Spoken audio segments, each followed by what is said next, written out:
Well, Broadway fans, we are in the middle of Tony season, and I'm sitting here with someone who is very familiar and has quite a bit of experience with that. I'm Sam Eckmann of Gold Derby, and joining me is Tony winner Casey Nicholaw, this year nominated for his work on The Prom. Casey, thanks so much for joining me today. My pleasure. Glad to be here. And this show, The Prom is really the rare Broadway musical that is totally original, not based on anything. And so I wanted to know about kind of your process getting started with it. Were you specifically looking for something original, or how did this fall into your lap? No, well, original musicals are my favorite thing to do. And I got a call out of the blue from Jack Fertel, the artistic director at Encores. And he said, I have this really weird idea for a musical. I've been reading articles in the paper about teens who aren't able to go to their proms. And I said, okay, because they're gay. And I said, all right. And then he said, but I think it starts in Bar Centrale with a bunch of actors that want more out of their life. And so they decide to go down there and be activists and make matters worse. And I thought, wow, that is a fun premise. And I was completely in the minute he told me that. And so, I mean, I heard also there's four Broadway diva actors that you were talking about, with Beth Leavel, Christopher Sieber, Brooks Ashmanskas, Angie Schwarr, and they were involved from the very start. So what was it that made them specifically right for the project? Well, we did our first reading. We didn't know exactly who the characters were, but what happened was all of them were so good. And all of them completely clicked. And then we just started writing for them. And then that first reading happened like after about a year or a year and a half. And then we just knew it was them. And then we wrote for Beth, and we wrote for Brooks, and we wrote for Chris, and we wrote for Angie. I mean, Angie's role was basically the closest to her because we named her Angie. And she's like an older chorus girl. And I've told this story before, but Angie called me and she said, you better do this thing soon, or I don't want to be reading in a paper that you're looking for a young Angie Schwarr type. Okay, all right, we'll do it soon. 7 years later.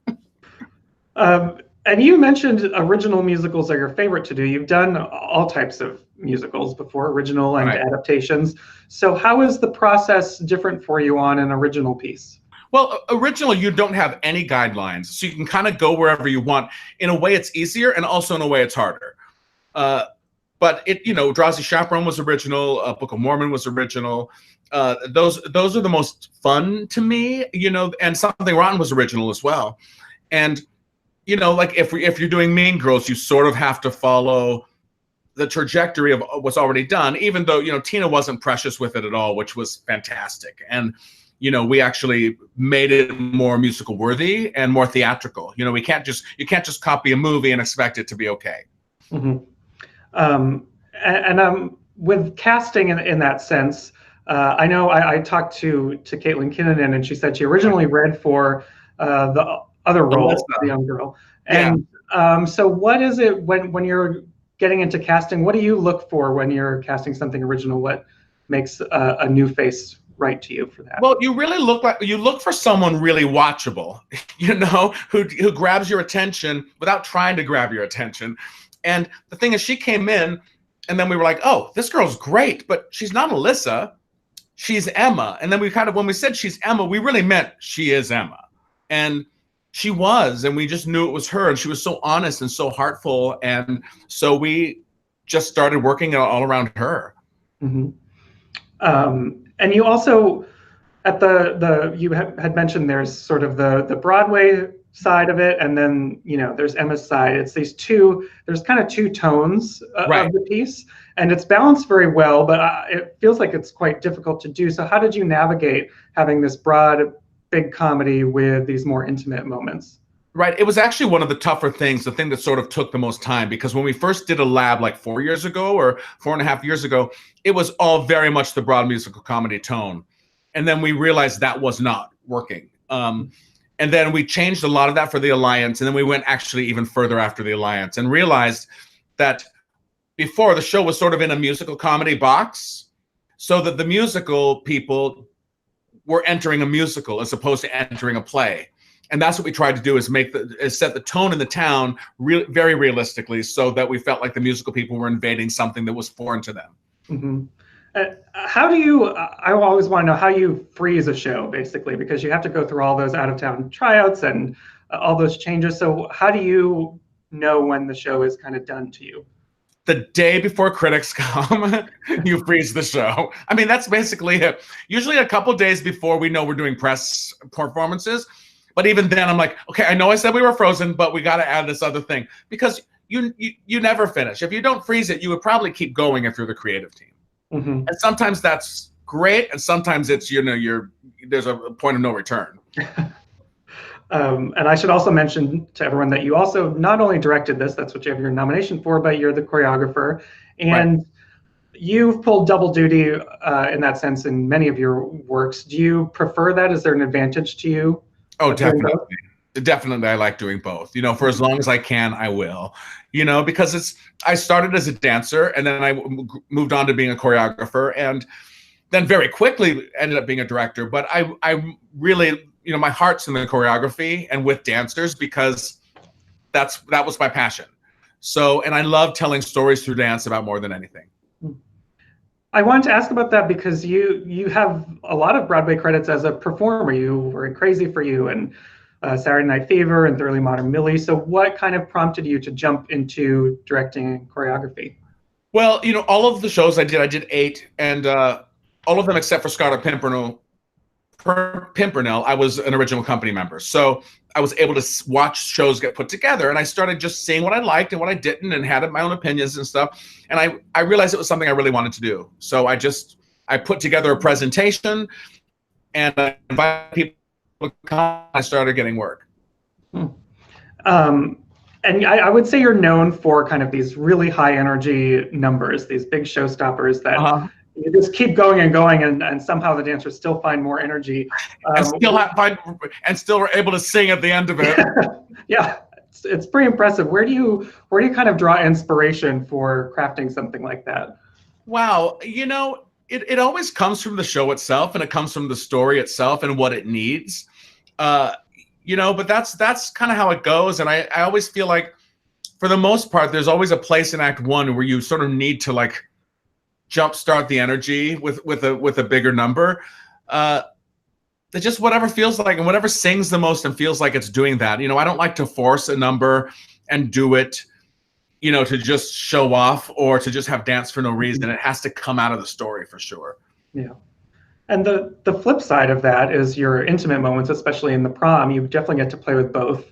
And I talked to the composers, and they said during Dance With You, you gave a direction to Emma to perform that a little bit differently, and it kind of changed the trajectory. Can you just talk about how you crafted that number in the end? Well, yeah. I mean, it started that it was just a very sweet ballad for her by herself.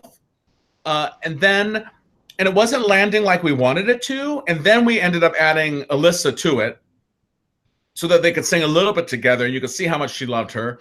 And then we had her mother come in, and we had Alyssa leave. And then it was still sweet. And then we ended up building the end and making it bigger, and then having her hit that high note at the end.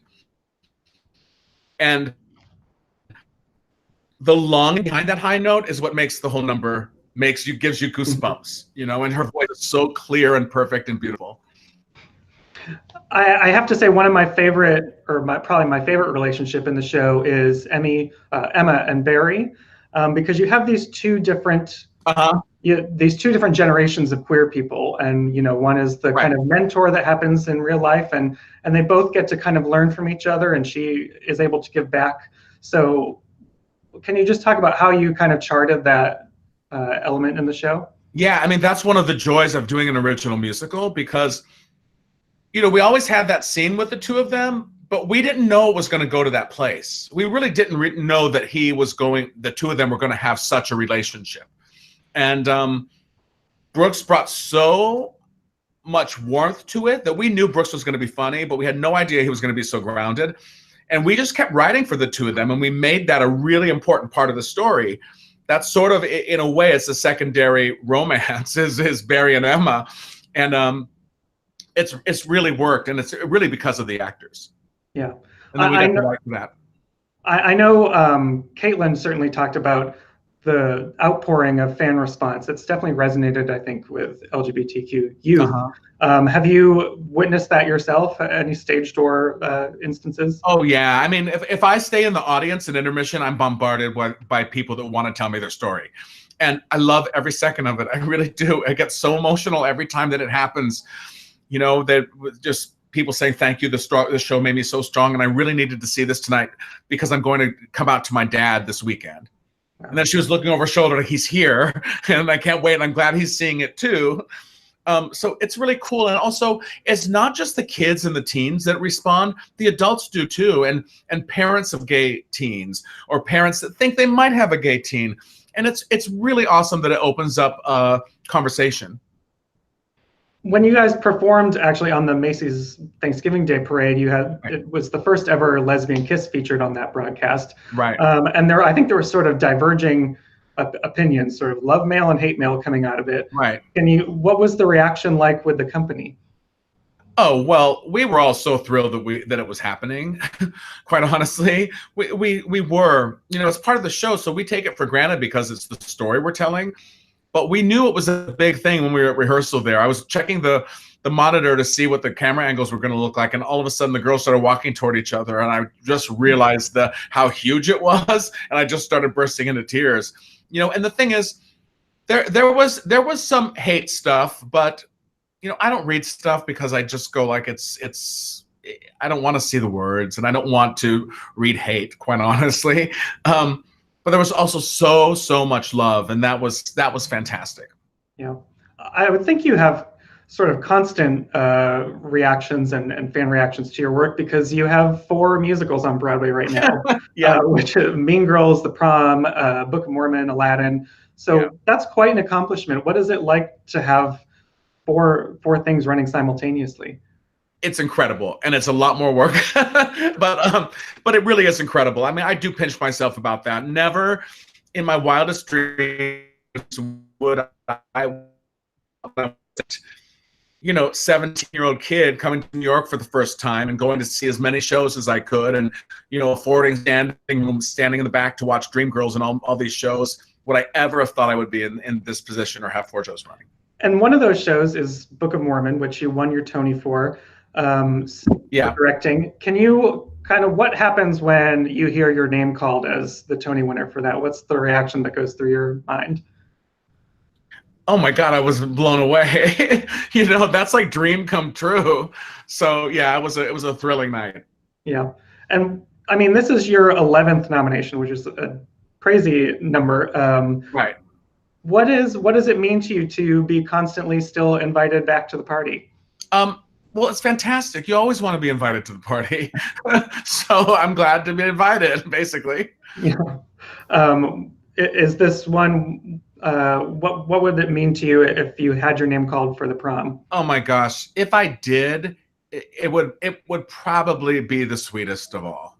It just would, because this show's meant so much to us heart-wise.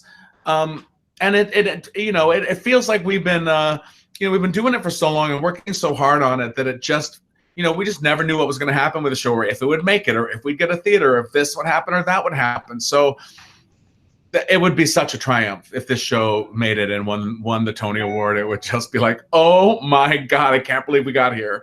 Yeah. So, one thing that is a triumph is that you're getting a movie made out of it. Are you going to be involved with the film production? I think so. I'm just not sure in what capacity at this point. Okay. Well, we'll hope that all works out for you. I'd love to have you involved with that, and can't wait to bring this to more people. Absolutely. Well, Casey, thanks so much for joining me today. My pleasure. Everyone watching at home, hit the subscribe button to stay in touch with all of our updates during Tony season, and best of luck for the Tonys, Casey. Great. Thanks so much. Have a great day. You too. Okay. Bye-bye.